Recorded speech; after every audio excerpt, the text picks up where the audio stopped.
నిన్న వైఎస్ఆర్ కాంగ్రెస్ పార్టీ అధ్యక్షులు మాజీ ముఖ్యమంత్రి రాష్ట్ర ప్రతిపక్ష పార్టీ నాయకుడిగా ఉన్నటువంటి జగన్మోహన్ రెడ్డి గారు తను ముఖ్యమంత్రిగా ఉన్నప్పుడు 17 మెడికల్ కాలేజీల నిర్మాణాన్ని స్టార్ట్ చేసి దాంట్లో 6 మెడికల్ కాలేజీలు ఆల్రెడీ ఈరోజు పిల్లలు చదువుకుంటా ఉన్నారు. ఇంకొక 4 మెడికల్ కాలేజీలు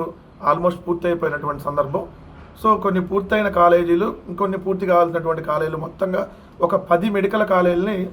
ప్రైవేటు వ్యక్తుల చేతికి చంద్రబాబు నాయుడు గారి ప్రభుత్వం అప్పజెప్తున్నటువంటి దాన్ని వ్యతిరేకిస్తూ ఏదైతే నిన్న నర్సీపట్నంలో మెడికల్ కాలేజీ సందర్శనకి, మెడికల్ కాలేజ్ అండ్ హాస్పిటల్ సందర్శనకి వెళ్ళారు జగన్మోహన్ రెడ్డి గారు. అక్కడ స్పీకర్ అయ్యన్న పాత్రుడు ఒక సవాలు విసిరారు. ఇక్కడ అసలు మెడికల్ కాలేజ్ ఎక్కడుందో చూపించండి, దీనికి అనుమతులు ఎక్కడున్నాయో చూపించండి అని. నిన్న జగన్మోహన్ రెడ్డి గారు వెళ్ళి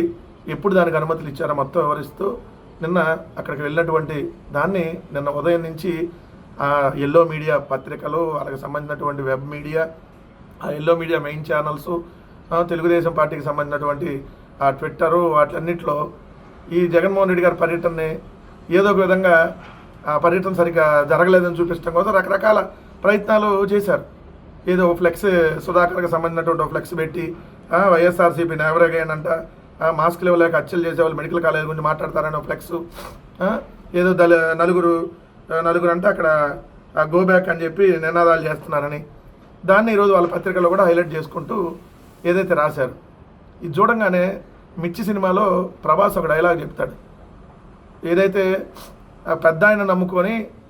ఇక్కడ ఊరు ఇదంతా ఉంది, ఓ నలుగురిని అంటేసుకొని భయపెడదాం అనుకుంటారా అని చెప్పి, ఇలా చూస్తే మీరు 4 ఫ్లెక్స్లో లేదంటే ఓ 40 మంది జనాన్ని వేసుకొని వచ్చి 5 కోట్ల మందికి ధైర్యం ఇచ్చేటటువంటి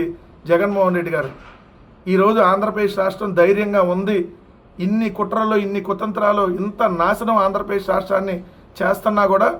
భవిష్యత్తు జగన్మోహన్ రెడ్డి గారు వస్తారు, మనకి భవిష్యత్తు భరోసా అని చెప్పి ధైర్యంగా ఈరోజు 5 కోట్ల మంది ప్రజలు ఉన్నారంటే ఆ ధైర్యం జగన్మోహన్ రెడ్డి గారు.